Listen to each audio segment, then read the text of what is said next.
Tracker. Go, Flat Tracker, go, go, go. The Kelpie Flat Track Pod, brought to you by Kelpie, affordable race products designed to help you stay on track. Now onto the episode. G'day and welcome to another Kelpie Flat Track Pod. Today we're going to do a bit of a recap of the Victorian titles and just, general what's happened since then. It's been pretty busy for me. Very lucky, very happy. I got the all clear on the following Tuesday. So we've already gone through a whole week since the Vic Titles. It was on the 3rd and 4th of December at the Victorian State Motorcycle Complex, which you can look up at Google. Fantastic dirt track, kidney bean shape, about 613 meters, if I can remember correctly, or 630. I always get it mixed up. So you can check that out on Google Maps, and the speedway track there as well, which is a nice little oval. Actually, I really like that speedway track, and hopefully we'll do some short track on there next year. Lots of things been happening. A week's just gone flying by. So on the Tuesday following the titles, I got clearance for my collarbone. So I don't know, you see a bit of a lump there still, but means I can get back on a bike, and I can. I'm not sure how to do it because I never have. I don't know why, but probably because I didn't take a trip in the ambulance on the other ones. But I think I have to get clearance with MV, Motorcycle Victoria, or MA. So I'm not sure how to do that, but we'll figure that out. And so back into work. So as most of you will know, I do a few sort of part-time jobs as well as run Kelpie. And so I run a Airbnb from home, which is a single bedroom cottage with a living space. It can sleep 4 with the fold out couch. So if you're interested in coming and riding the track, that is an option. You just sign an indemnity saying that I'm not responsible if anything happens to you. But I always make sure the track's in pretty good condition, and if you weren't comfortable, then you'd get your money back for the track hire. But so that's always an option if you want to come and stay here and have a ride. Look us up on the Airbnb, the Damn Cottage. So I run that. I do a bit of raw fencing a couple of days a week, and I work at a place called Sovereign Hill at night time, driving the truck. With a whole lot of visitors on it from theatre to theatre, which is really cool. It's one of the first electric trucks in Australia. Well, there's 2 of them, and I drive either or. And they can take up to about 105 passengers each, I think it is, in a wheelchair. There's one with a wheelchair compartment.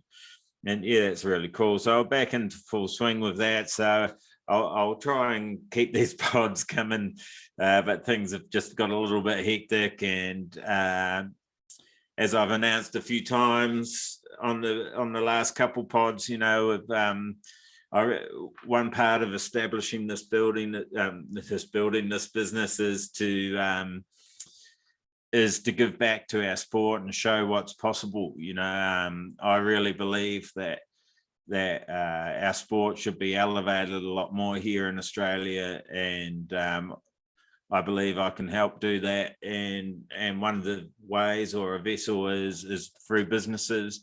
So I created a business, and that's how Kelpie sort of come about. And all the other aspects of it too, making racing cheaper and all that sort of stuff obviously comes into it. But it was also, once it gets up and going, that we can give back to the community and to riders, and expand racing series, all that sort of stuff. It's not going to be as elaborate as the Aussie Flat Track Nationals. Dave's just doing an awesome job there, and I to be honest, I don't even want to compete with it because I love what he's doing, and I want to feed it. So it sort of worked out really good.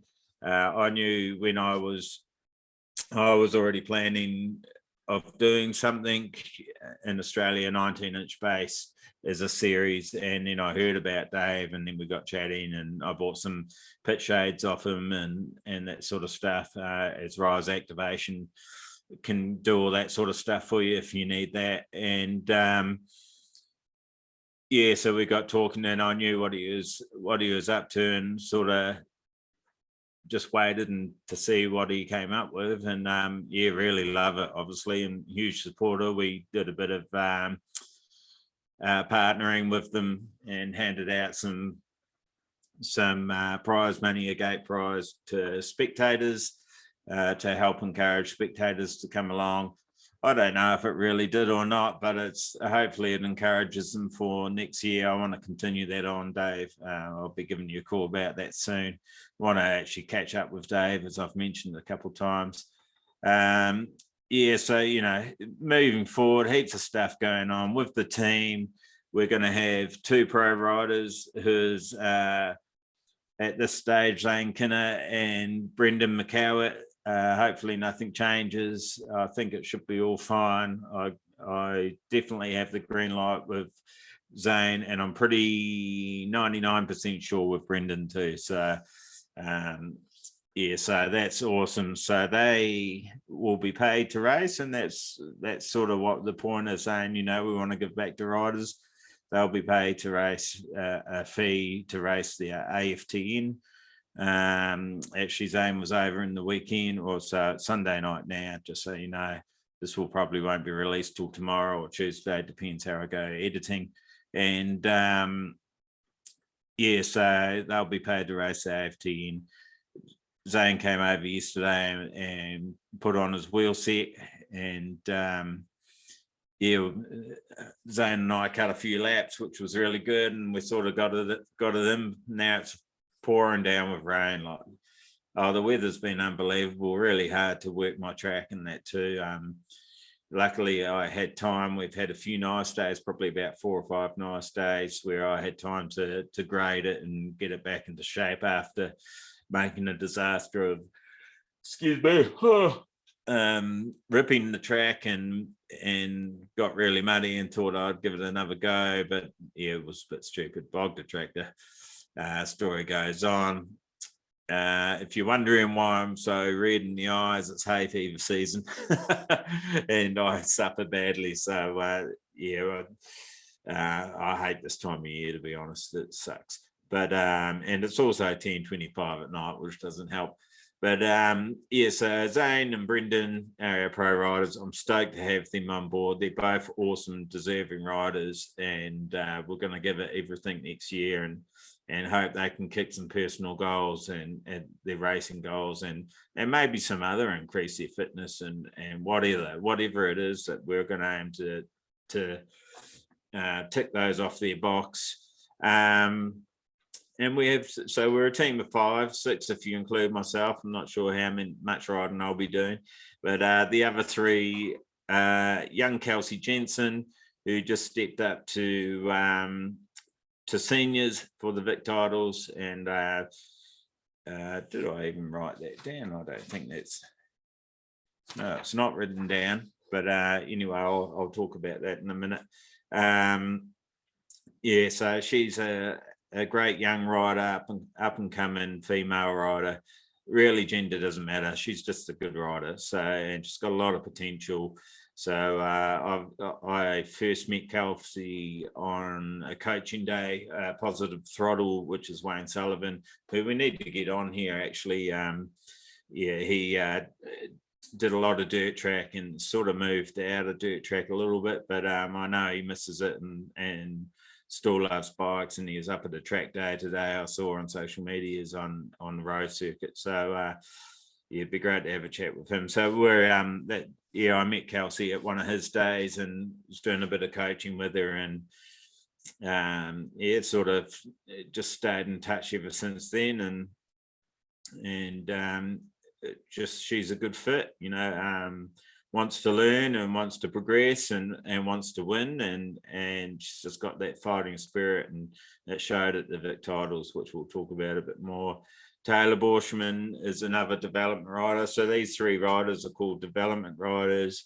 They get a little bit of monetary support for the season. It's not huge, just what I can afford and what we've agreed on, and then yeah, discount on products. So the pro riders, they get discount on products, and a couple other side deals there, a bit of accommodation, training here, that sort of stuff. And so do these development riders. They don't get paid per event, but they get a bit of money to help them out with fees and stuff during the year. Well, I hope it does, even if it buys them a graphics kit or whatever it is.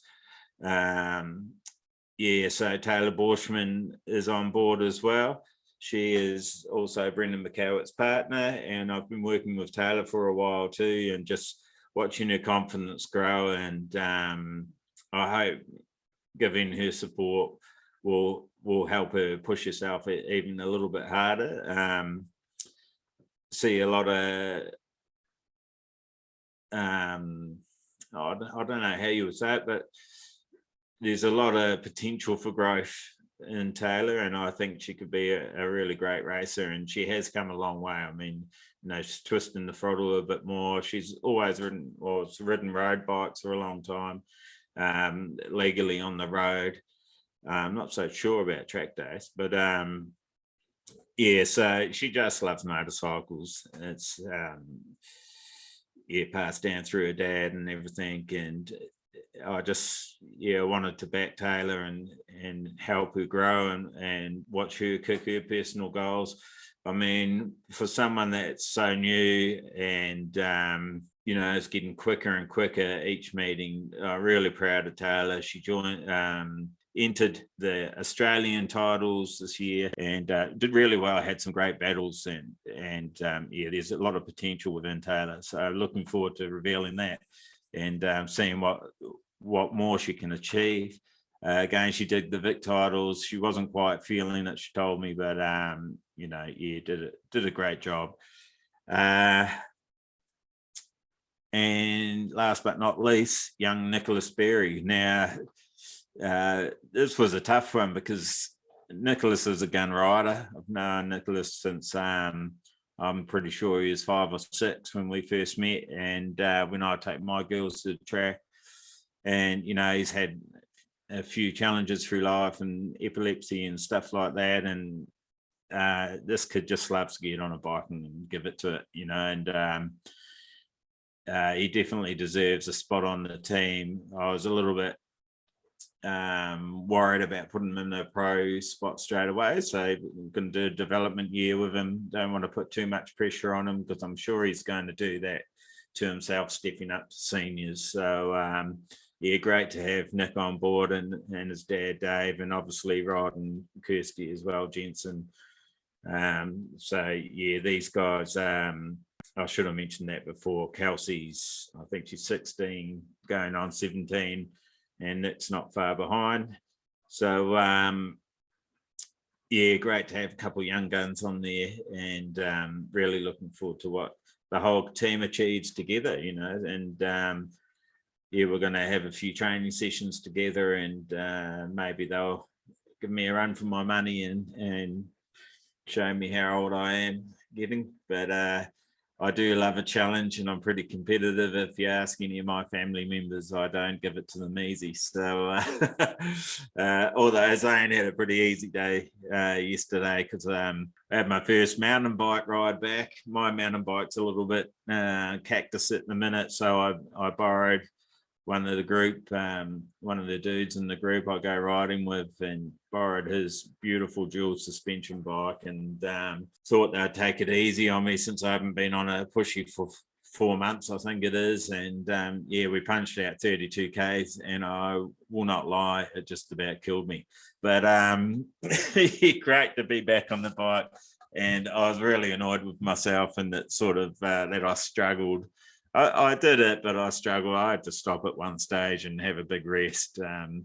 They were waiting for me, and we'd have rest once I caught up, sort of thing. But it was too short. I needed a bigger one in the middle there. Lost my legs a bit, but then found them again, and they were very patient and waited for me. But it really pissed me off that it was like starting again. Although when I did first start mountain biking, I was pretty spent by 20 Ks. So I guess, looking at the positive, it was 12 Ks more than that. But can't wait to get it back into more cycling and just general fitness. meant to be starting a bit of calisthenics tomorrow, so we'll see how that goes.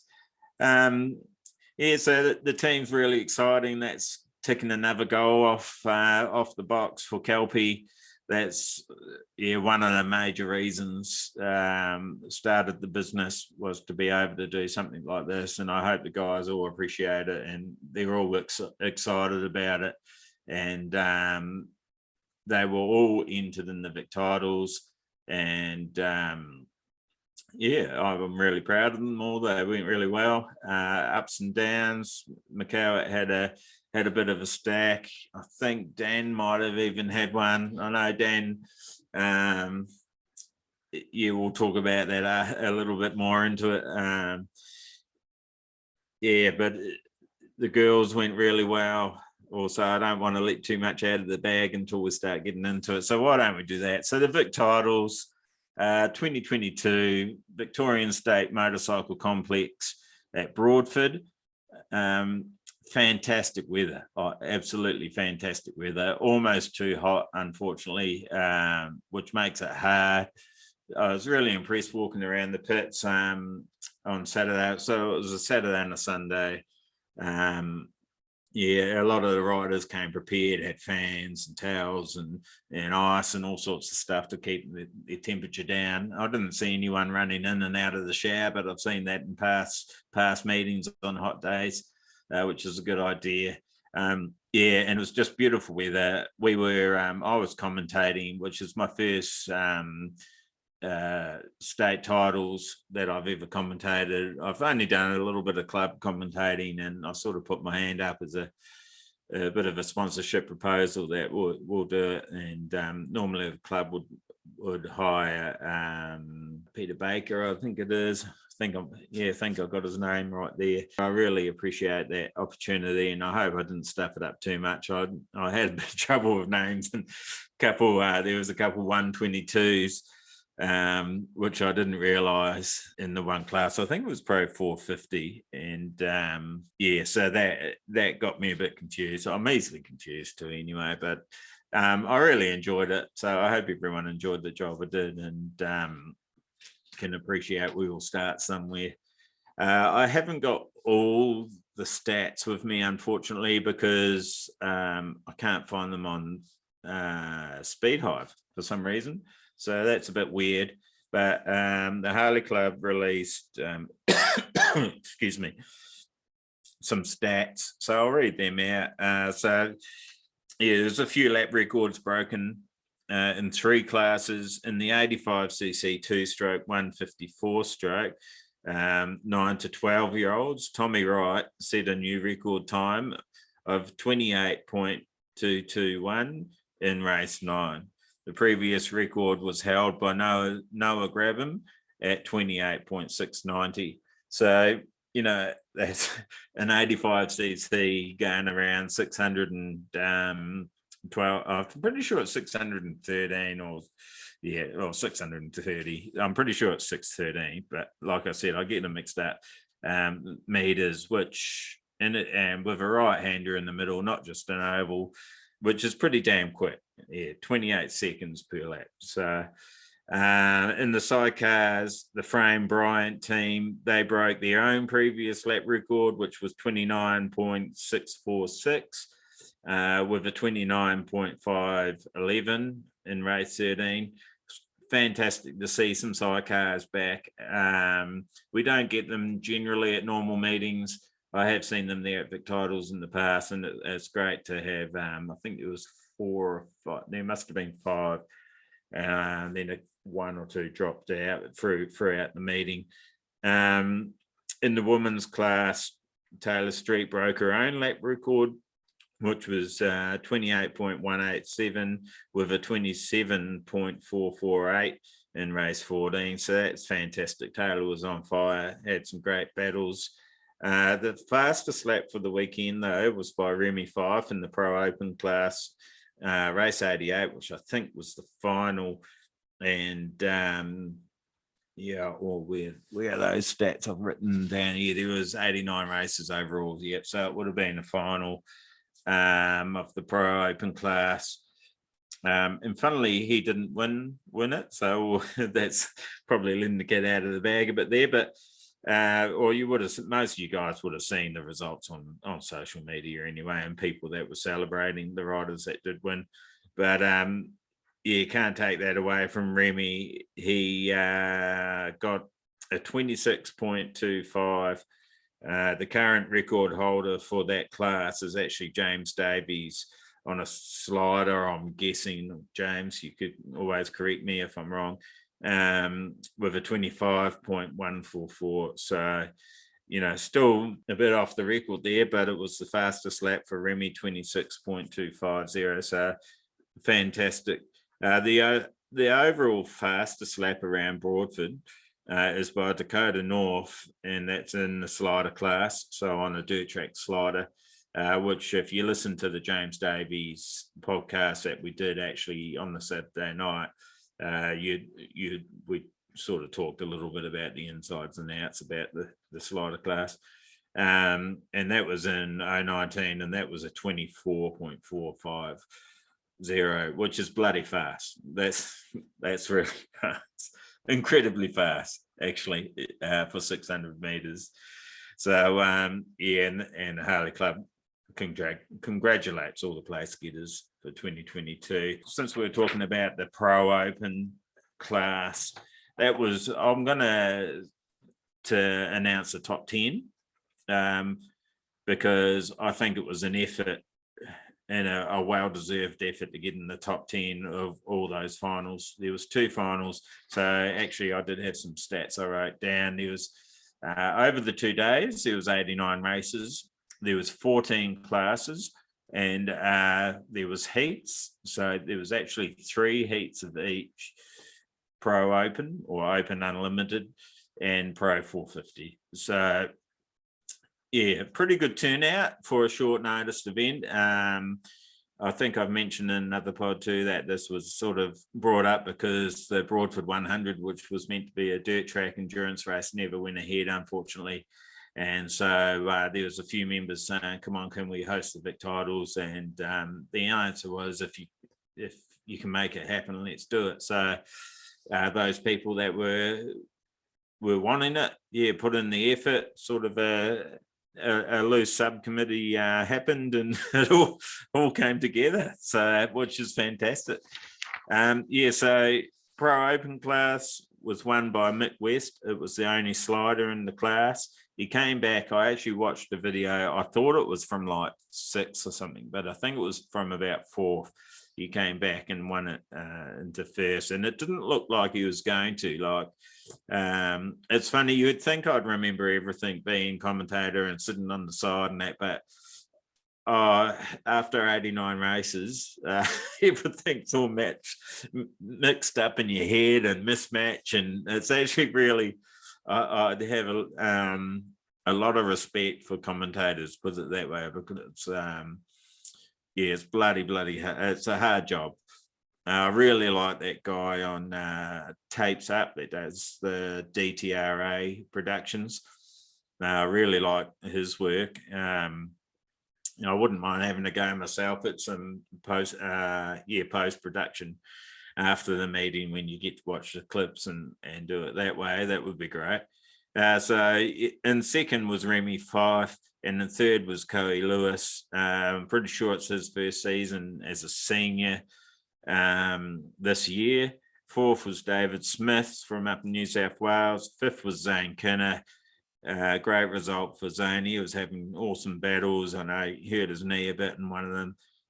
Taylor Street was behind him in sixth. Joshua Knights, who was up from from Northwestern, which is up Mildura way.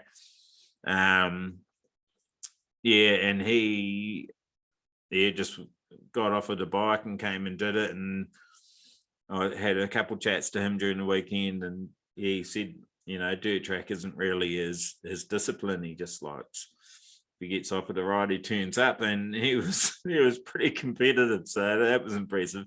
The bike had nothing done to it either, from what I heard. 8th was Dan Leonetti, 9 was Pete Smith, and 10th was Brendan McCowett. So that was the Pro Open class. Yeah, and hats off to all those dudes and dudettes that have placed in those. So that was awesome. Pro 450 was Remy Fife. He won that one. Cody Lewis in second. Dave Smith from New South Wales in third. Cody Lewis is from Kurri Kurri and is a rocket as well. This was an interesting one. And fourth was Reese Orchard. And Reese, we haven't seen on the dirt track for a while. He's a young bloke too. And yeah, does a lot of road racing, and gee, he's riding well. I was speaking to Zane the other day, or yesterday, I think it was, and he said he did have a bit of practice, did a couple of days practice, but yeah, talk about a duck to water. Seventh was, so where was I? Sixth, Sankina. Seventh, Taylor Street. Eighth, Daniel Leonetti. Ninth, Mitch Wolf. And 10th, Harrison Small. I know Harrison's probably would have liked to have done better than that, but he had an off during the meeting as well. There were a few offs, a few that ended up in decent injury, and a few that were bumps and bruises. And those riders, Harrison was one of them. I think it was on the Sunday, he might have had his. And Brendan had one with James Davies on the Saturday, as you would have heard if you've listened to the James Davies 2-part pod. Yeah, and did I mention the Pro 250? I'm going to say it again because I've already forgotten if I did or not. So first was Cody Lewis, second was Reese Orchard, third was Zane Kinner, fourth was Kyle Matchin. No, I haven't mentioned this one because Kyle's from South Aussie. I met him up at the Aussie titles in Forbes. It was great to see him there, and he was riding really well as well. Fifth was Jake Holmes. Nine was Dan. Fifth to ninth. Fifth to sixth. Sixth was Dan Leonetti. Seventh was Sam Lolly. Eight was Ruby Hill. Nine was Riley Gilbert, and Jack Stewart was 10th. But he did have a stack too, and I think that's why he ended up in 10th overall. But he was riding really well too. The whole weekend. Like I said, getting in the top 10 at a titles meeting is awesome. And the ladies I haven't got down here either, but 100%, maybe 99, maybe 98% sure it was Taylor Street took the win, and Kelsey Jensen was second, which was fantastic. I know her dad just about broke a few ribs of young Nicholas Berry, I think it was, or someone that was standing next to him. Yeah, obviously we're ecstatic for her. So her first senior event ever, and to come away with second in a titles meeting is awesome.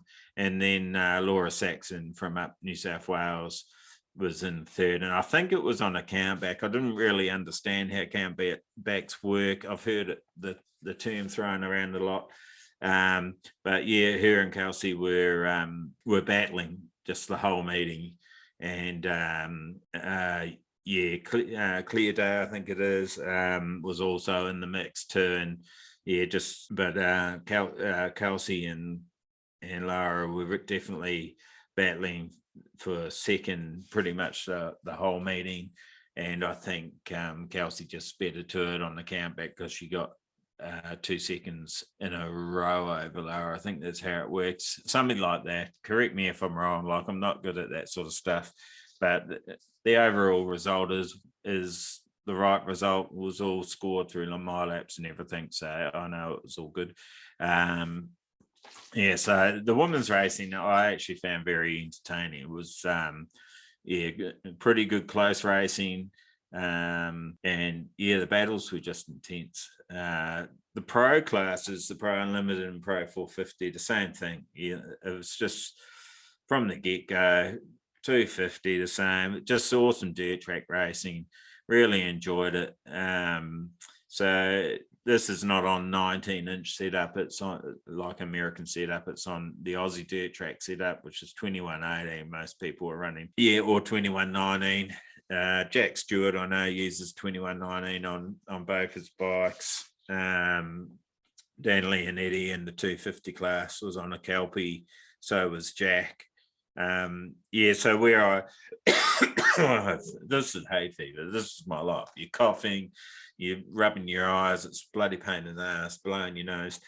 With Danley and Eddie, be proud of yourself. If you didn't listen just then, you were in all three finals, of the big classes. So you should be stoked with that. I know you do beat yourself up a bit if you don't sort of get in the top 3 to top 5. But it's a stacked field. It's a learning curve. I think you rode fine. You had some battles and a few banging bars, and a few incidents happened throughout the weekend between yourself and other riders, and same for like Jack and Harrison and Brendan, but it's not, that shit happens in racing. We have, they're called race incidents, and it's part of it. It's argy-bargy. It does get aggressive. From what I could tell, you all kept your cool and carried on, and that's really what counts. That's what shows the sort of racer you are, is the way you deal with stuff when it's not going your way.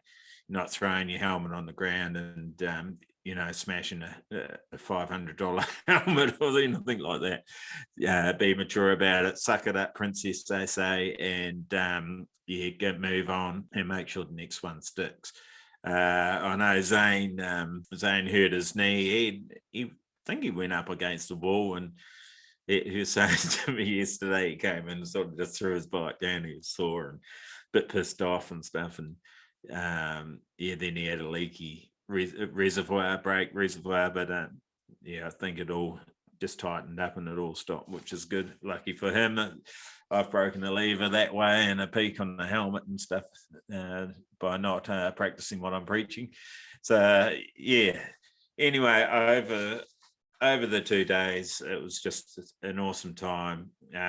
Best wishes to Mick Codell. I'm not sure. Actually, you have to tell me, Mick, how I'm meant to pronounce his surname, because I've heard it a few ways and I probably say it differently every time. He did his knee. I think it was in the open class. And he was really upset about it, which you would be, home track, as he said to me at the Macca's on the way home, and he knew he could win, and he was definitely proving that. He was on the GM 500, the MTR 500 in the sliders class, and knew he was kicking ass. So real shame that he went down that way. But you're young, Mick, you got plenty of racing left in you, so you'll come back strong, I'm sure. And his mate Ty Darkin went down too, and Ty made it into the was it the open final, I think, and was fighting. He was in the repechage for the 450 final. It might be the other way around. This is what I mean. My commentator's brain, I just I'm all over the shop now. It's taken me a week to even remember my own name, but so he right in front of us. Actually, 2 good crashes were right in front of us. That was with James Davey and Brendan McCowett in the open sliders class. And then, Ty in the, I think, what was I saying? Was it Pro 450 repechage? And he was already in the Pro Open. I think he'd already qualified to get into that. So you have to get in the top 2 to make it into the final. And it's like a last chance qualifier. So, so he was going hard in the right-hander and just stepped way too far out, and didn't save it. Unfortunately, high-sided, and just broken his wrist. He gave me a message actually asking me to do it. Well, suggesting. What do you reckon, Ty? Yeah, we'll call it suggesting. I do a recap of the Vic Tittles, and which I actually had started. I actually deleted that footage because I was even worse than I am now. So it made no sense at all. I was listening to it myself and going, "What the hell?" And I know I'm rambling now, but it is what it is. It's a silly season, and they say that for a reason. Things all get a bit crazy now. All right, so I'm going to have to do a bit of an edit.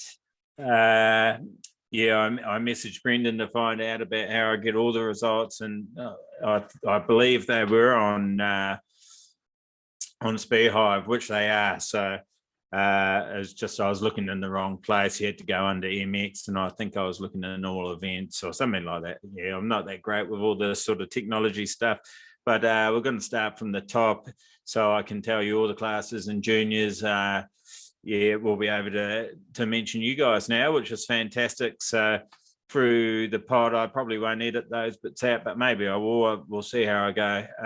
Sometimes it's hard to cut it off. It's going to be really awkward if I do. So yeah, let's get started. So in the sliders, it was Michael West, Leon Edwards, and then Taylor Street.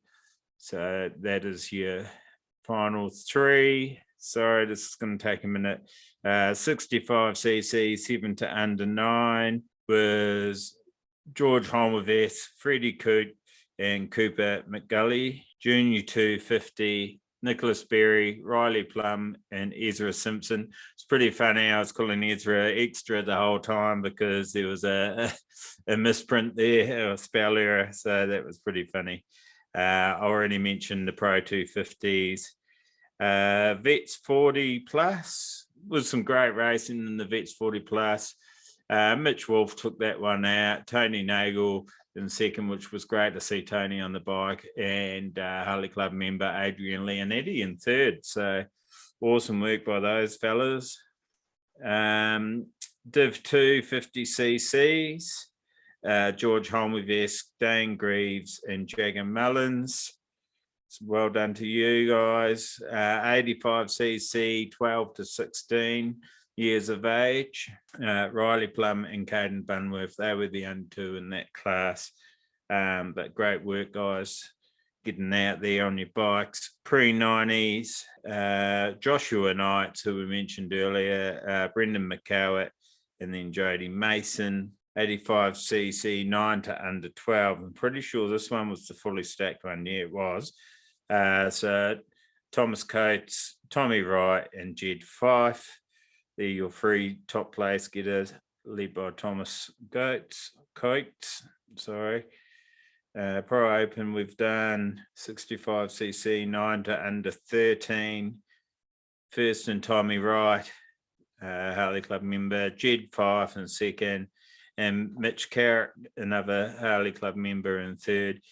Mitch was super consistent. He was pretty much in third every race, I think. Yeah, really good job, Mitch. The sidecars, so they don't have the passenger's name on here. It was bike 20 Kia Frame, bike 300 Matthew Brown, and then bike 22 Darren. I'm not sure what the last name is because it only gives me the first three letters. Fred something. I can't remember. Sorry. The women's we mentioned. I'll just make sure that I did get it right. Taylor Street, Kelsey Jensen, and Laura Saxon. Yep, that's pretty much what I said. 85 mods. There's quite a few in this class too. In the juniors was Hugh Hope. Again, I can show you. I can't see the whole name. Isn't that handy? My laps. Not very handy at all. And second, Thomas Coates. Third, Jed Fife. Pro 450 we've done. And yeah, so that's all the juniors. So there you go. You got your name read out. We didn't do the top 10 there. Sorry, kids. I'm all over the shop. I told you I'm all over the shop. Yeah, if you want to have a look at the lap times and have a look, go over the stats yourself. You can go to Speed Hive. It's under MX and it's Victorian titles. So yeah, 3rd and 4th of December there. I think it's, let me just have a look just to make sure. MX, go motocross, comes up. Yep, senior and junior Victorian dirt track titles on the 3rd of December. So that's what you look for, and it's under all events under the MX category. So what are the other categories that come up? If you press, there's a little icon up on the left with a motorcycle there. You press that, then will come up karting, motocross, car racing, motorcycle, RC racing, stock car, other, and all sports. Obviously, motocross is the one we want, which I didn't know. I don't know what I was on. I think I was just on all events and I couldn't see it there under the 3rd of December. As the girls would say, I was having a man look. But yeah, so there you go. That's all the results. I'll try and edit this in somehow. And yeah, I hope you enjoy. I mean, I'm doing the pod, it's 11 o'clock at night. And yeah, you just got to fit the stuff in, and we will. And I'm going to have a chat to a few other people coming up. I haven't got them in concrete yet, so I won't say. But yeah, hopefully we get to punch a couple more out before Christmas, and then you know, I have to put my Christmas hat on and do a Christmas special too. I'm sure you would all like that. I won't let you in just yet about my Christmas hat, but it's not your traditional Christmas hat. I've got a reputation around our house. So yeah, the presentation, I think I mentioned on the James Davies pod, you know, it was bloody hot. I wanted to do sort of more interviewee type style, but it was so hot and everyone's standing out with no shade, no cover. So just let the riders say their piece, and yeah, we sort of pushed through them pretty quickly. But I know there was a lot of smiling faces. I'm pretty sure everyone enjoyed themselves. Let us know if you did, because yeah, I know the club would like feedback. You know, even shoot an email or something if you thought something could be better. Yeah, it's all taken on board. We don't get upset about it. Same with my commentating. I had a couple of people suggest stuff to me, which was really handy. You know, next time I'll use it. Like I did some interviews on the Saturday, walking around the pits. They so at the dummy grid where they call the next races up, they have a wireless mic, which was really great. I was a little bit unprepared. I didn't have a wireless mic. That's why I was over at the Speedway Tower, and it sort of does disconnect me a little bit. So I was looking at getting wireless mics, but I didn't know about investing, if I should invest in one. I don't know how much commentating I'm going to do and that sort of thing. And but anyway, we made it work, and I got some good feedback about that. A lot of people enjoyed that.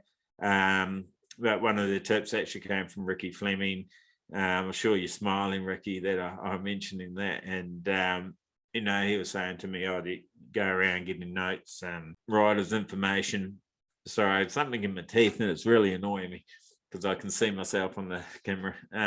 Yeah, so, yeah, Ricky's, you know, getting notes, where they're from and where the riders are from, and just a short, you know, about them, which would have, yeah, I think would have gone down really well actually if I did that, and then I could talk about it when I'm back over at my station over by the tower. But no, that's just learning curves, and I appreciate that you told me that, Ricky. It's a good one, so I'll use that in the future. And the other, well, there was one thing that annoyed me about myself, is I would have liked to find out more about the businesses that were sponsors, so I could talk more in depthly about what they do and the products they provide and services they provide. You know, but that's just that was a time management thing on my part, and I just didn't make the time. You know, I could say I didn't have the time, which is pretty true. It would have been a push. I would have been a really late night doing it, and I chose not to, and I sort of do regret that. I think those sponsors deserve as good a pitch as they can get, but I did mention them a lot, I feel, so hopefully that made up for that.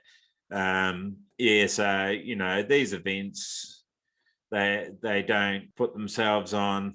Like I said, that group of people, that the chat, there was like a messenger chat group, was nuts for like I don't know, 4 days beforehand or whatever. So there was a lot going on behind the scenes, yeah, that the riders don't see, and a lot of effort put in, and I think it came together really well, and I hope you guys that attended really enjoyed it. I did try the live stream. I also mentioned this so I'm hoping I'm not repeating myself too much. But yeah, the camera I used is actually the camera I'm using now, which is made for this sort of thing, which is heaps better than my computer camera, but not good enough to do a live stream. So, and I sort of knew that would be the case, but it was a last minute sort of, I'll give it a crack, and if it works, it works. But it didn't. And my friend Con came down. Thank you so much, Con, coming down. He turned the camera. The guy that was turning the camera was Con, and he took a few still shots on his camera, which are really good, which I haven't even had a chance to post any of them, which I'm going to, because yeah, they're awesome. And he took some video. Unfortunately, it wasn't on a tripod, so it's not really usable because it's too shaky. It's getting a little bit on, aren't you, Conan? Yeah, not the steadiest of hands. But I tell you what, clarity is awesome. So if we can tee it up, I don't know if he's got the right digital transfer cable and stuff, but if we can use that camera next time, yeah, the live stream will be awesome. And or even if we don't live stream, if we can figure out a way to store the information, because that's quite a problem sometimes, and battery life, lots of things come into it when you start doing this sort of stuff.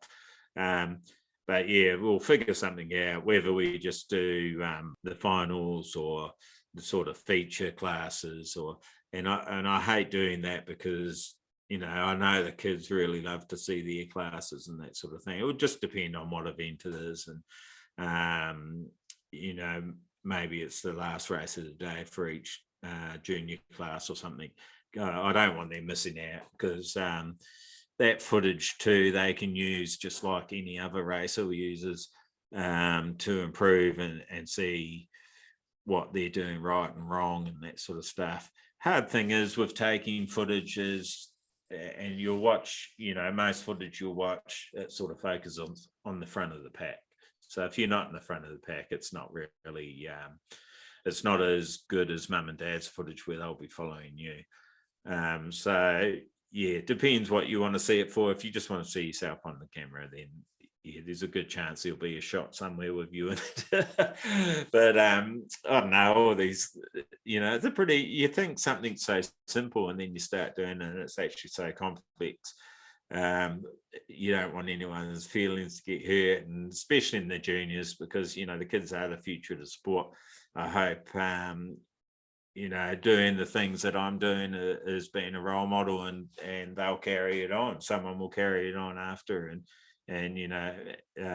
we just have generations and generations of races that just keep wanting to grow our sport. Like looking over at New Zealand this weekend, they just had their Canterbury Flat Track Championships, and quite a few guys from up north went down. It's just awesome, and their kids will be seeing that. And I hope it just keeps going and going. And they look like they had a blast. I was really jealous that couldn't go across for that, but maybe next year, maybe 2023. So we're sort of getting near that time, aren't we? Talking about 2023. And before we sort of go on with that, the North Brisbane Cup happened this weekend, and that's sort of the last one for up that way too, by the sounds of it. And man, what a lineup! I mean, yeah, you couldn't imagine a better lineup. I mean, far out. Talk about world-class riders. MotoGP star Jack Miller was there. American flat track star, Aussie idol to so many. Max Whale was there. And of course, our current Aussie champ in track and dirt track, Jared Brook, J21 was there, and so many other, Billy Van Hearn, Tyson Wales. Who else did I write them down? No, I didn't. That was silly. Yeah, so don't think because I didn't mention your name that you're not important. Yeah, just so many great top riders. And I watched the final on social media today, and yeah, it didn't disappoint us. Jack Miller, Maxwell, and Jared Jared looked like he had it right until the last lap, and I don't know if it was strategically done or what, but if you can find it, check it out. Jack it's just like he put the hammer down. It's like, why didn't he do that 2 laps ago? You know, you're probably saying, Jack, I'd be honoured if you are listening to this pod, but he's probably going, that's just the way it goes, and no plan. And yeah, what are you talking about? I had the hammer down, and yeah, they were going fast. There's a photo where his back wheel's not even touching the ground, and I shared that one today. And you should see it on my normal Facebook Darcy James Claver profile page. And yeah, pretty amazing stuff there. Someone actually responded on that and said, yeah, if you zoom in, you can see the focus in their eye, and you can, you know, the determination, concentration is all in the eyes. And yeah, awesome pick.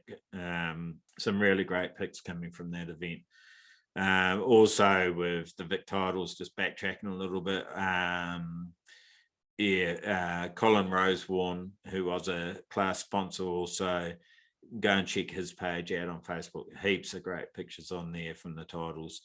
Yeah, and I think that's probably about it, really. Oh yeah, what else have I seen online lately? Tom Drains joined Essendon. Well, we knew he was going to get a ride in America after his debut over there. I mean, obviously he's done all the amateur stuff over there and won a lot of titles already, so he's in the spotlight. But going like he did last year, and yeah, absolutely killing it. Like yeah, just doing a great job over there, doing himself, his family, and all the Aussie supporters proud. And yeah, good luck, Tom. We've had Tom on, and yeah, I was honoured to talk to them and his dad Matt, and I really wish their family a lot of luck and all the best over there. What a 16 years of age, and it looks like he's got a really positive career ahead of him if that's what he wants to keep pursuing.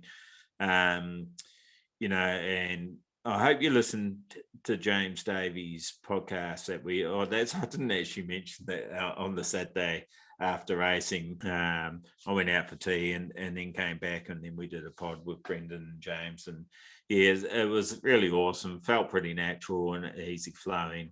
So check that out. James has got a pretty important message, and it's a good one.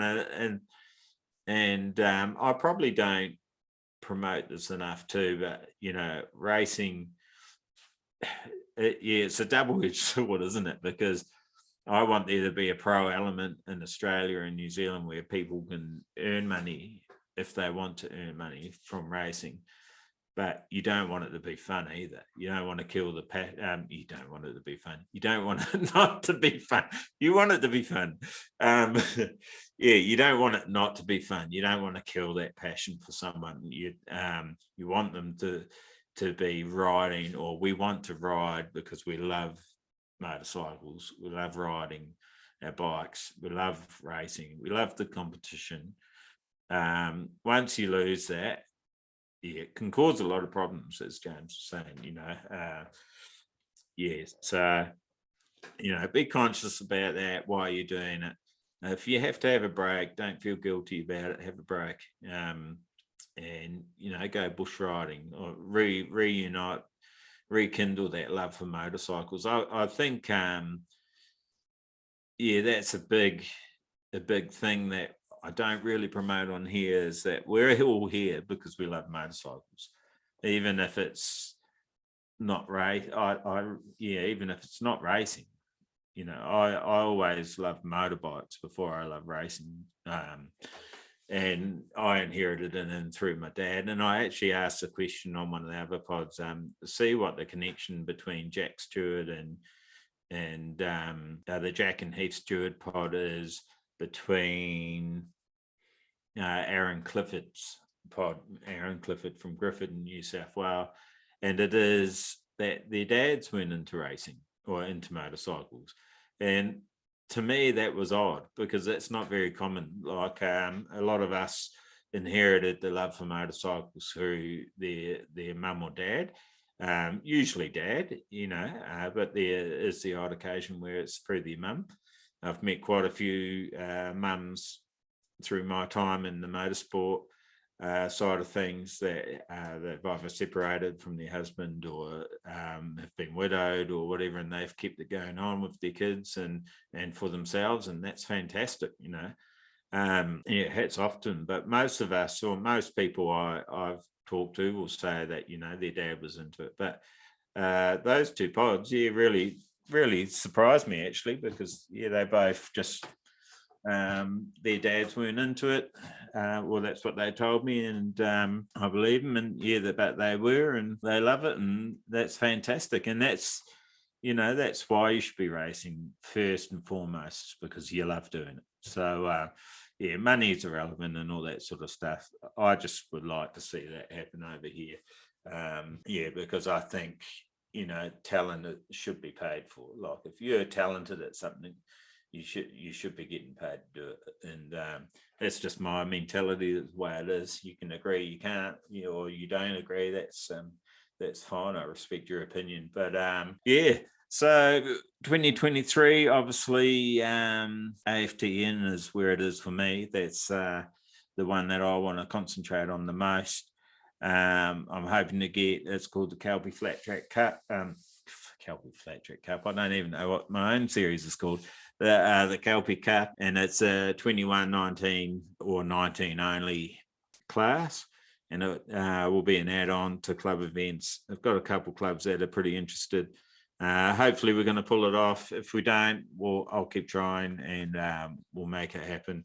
And like I said, you know, hopefully it'll be a feeder into the AFTN and give people more places to ride their 19s and get track time on it. And that Harrison Small had a go. I've mentioned that too in the past pods, and really seemed to love it. And yeah, thanks to the Smalls for supporting Kelpie and buying some of our stuff, and they're lacing up some hubs into 19s, so that's awesome. I'm looking forward to battling with Harrison, and well, I'll probably be looking at his back number, but anyway,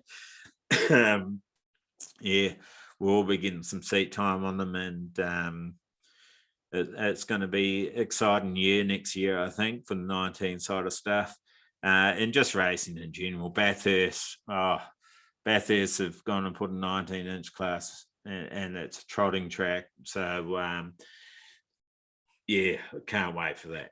That's just, I'm going to be in a lot of trouble next year, because I did tell my wife that I won't be racing as much, but the calendar's already looking pretty stacked.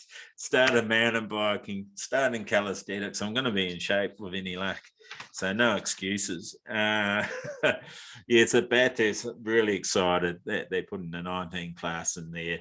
And even without the 19 class, you just don't hear a bad word about that event. So well done to the organisers.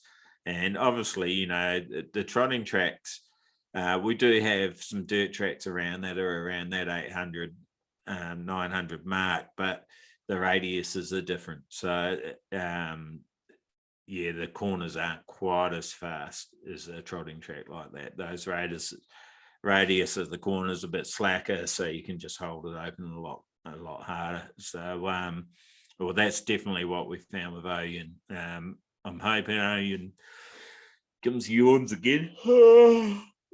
Now 11:13. I hope Oyen continues again, or goes on for a second year next year, because that was just an awesome event, and I'll definitely be going to that too. Those two are on my calendar, so Oyen and Bathurst. Bathurst is in March. Oyen, I'm not sure. I haven't heard much about it, so we'll find out about that one. Yeah, obviously, if we can get the Kelpie Cup up again, they're going to be keeping us busy. That will be a prize money job as well, so there'll be prize money for first, second and third, and working on a major prize. So if you're at a club, word them up to get in touch with me. If I haven't already got in touch with them, I'd like it to be 6 rounds. So yeah, we'll see how we go between the two clubs. If I know one's definitely on board. If the other one definitely comes on board, it might be 4. But I'd like to see more than that. Anything else? Oh, well, South Australian titles, not sure how that's going to go. I know the clubs down there are sort of, I don't know if it's a numbers thing, or Kyle and his dad did tell me, but I can't remember. Committees, they come and go. I think that's a big part of the problem at the moment is volunteers, and some places have stronger volunteer numbers than others. But yeah, we'll see what happens. They'll come up throughout the year like they always do, and pretty sure there'll be a New South Wales title for sure, and a Vic title too. And the Aussies. So Aussie track and Aussie dirt track. So if you haven't listened into any others, we have two. Track is an oval, and dirt track will have a right-hander in it. So usually on the same setup, 21-18 or 21-19. Or if you want to go and blow everyone's minds and prove them wrong, 19-19. But nobody seems to be doing that at the moment. But I think we might see a bit more of that happening, especially with the AFTN. I bang on about that a lot because he's doing such a good job, and it deserves as much publicity as it can get. Really love what they're doing, championship ring, and the prize money and the support that they've got behind it is just fantastic. So it's going to be 6 rounds next year, 3 back-to-backs, so 3 double headers like the tester at Appin or the teaser at Appin. Don't know where all the tracks are going to be yet. I'm guessing one will be Appin. So, but that's only my guess. It's anyone's guess at the moment. Until we get the facts from the horse's mouth, we won't know. So, I'll hit Dave up and see if we can get him on and have a chat about it.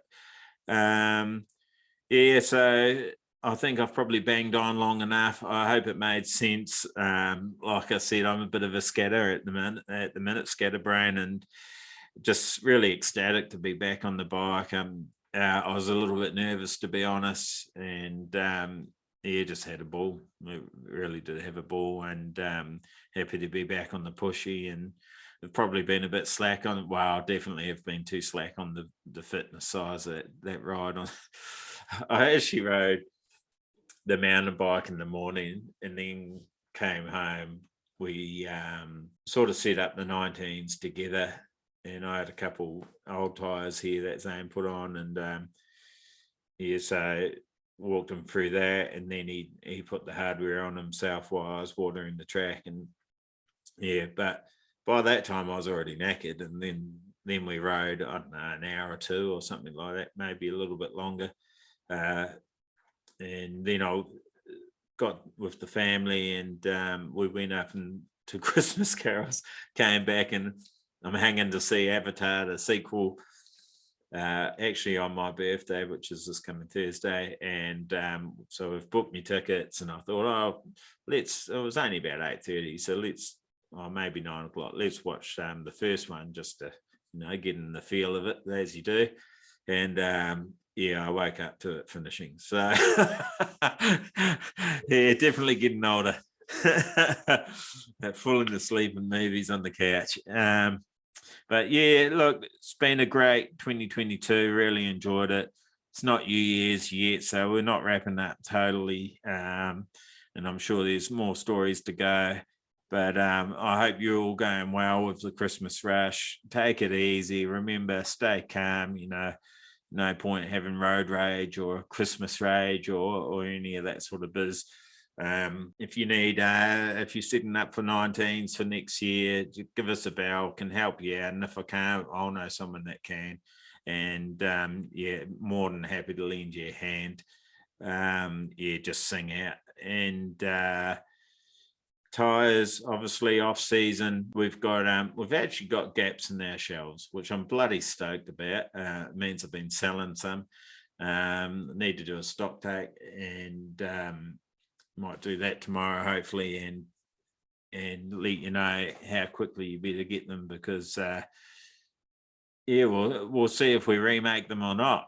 I think we'll probably will do another batch, but I also like to do an American style tie. So we'll see.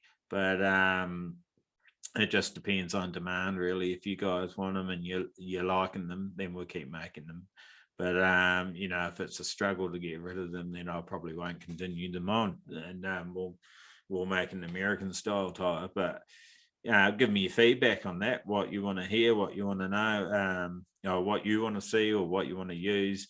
If you use a Kelpie, will you keep using them? They seem to be selling in WA, which is fantastic. So thanks to the guys there using them, because they're obviously telling people they're good, because I'm sending a lot to WA, which is awesome. Sent the first one ever to Tassie last week, and one up to Wodonga. So yeah, they're going out. That's why there's gaps in the shelves. But yeah, give me feedback. That's what I need. I'm the owner of the business. Let me know what your thoughts are, and I can feed off that and give you guys what you're after. No, I'm not doing an 18, and yes, it's the softest compound. They're the two biggest questions. I can't go any softer. Unfortunately, the factory just without a huge investment won't do it. And I can't go radial with this factory. I can source another factory to look at a radial. And I think it's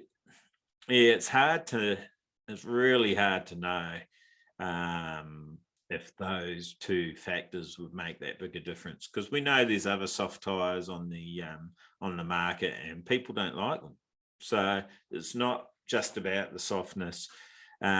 Michelin, I think, really got lucky, and as a lot of people tell you, the tire's not made for this purpose, what you're using for an Aussie, but it works. And whatever that recipe is, and I don't know what it is. I've actually cut one open and investigated and stuff, but you can cut open some of its competitors. If you've got old ones lying around, have a look. Be a bit curious if you can't get anything out of them, and open them up and have a look, and you'll find that they're all pretty much a very similar construction. So beats me what they did that makes them so good, but it's got to have something to do with the compound. Definitely has something to do with the radial. Ours is a bias. Look, not shitting on our tire, not so. There's a great product. It's a fantastic product. Getting lots of great feedback about it. But it's not a Michelin, just like a Midas isn't a Michelin, the Dunlop's not a Michelin, Shinko is not a Michelin, So, but we're not going to tackle Michelin head on. I don't think the block pattern's dying either. I think we will still use them. I've talked about this many, many times. We're in the 19-inch market. The 19 block pattern that we make is an awesome front and back tire, can be used as a front. It will make it a little bit heavier on the front. I like that. Some people don't, and that's fine. That's what racing's about. So you can hop off your bike and hop on someone's exact same model, and it will feel totally different because they've got it set up differently. So I wasn't really planning on bashing about that sort of stuff, but anyway, this is what happens when I don't write notes down, which is pretty much every pod now. Why I ramble a lot. So I hope you guys are cool with that. I hope you're enjoying the pods. Give me feedback. Always appreciate it. Share it with your mates. Let the wider community know about our sport and what we're doing here. And I don't have any partners for the pod at the moment, but I'm planning on doing that. I want it's a more industry support to get on board, and so we can promote them and help them grow their businesses as well. And anyone that's wanting to get on board and help us on the mission to grow this sport to where it should be in the spotlight of things, we can't just let road racing and motocross have all the fun. So, and even speedway, speedway has its light as well. So, yeah, let's fight together, guys, and show the world and our countries what the sport's all about and why you should be a part of it. So, until the next one, guys, keep it sideways, go flat tracker. Tracker. Go flat tracker, go, go, go.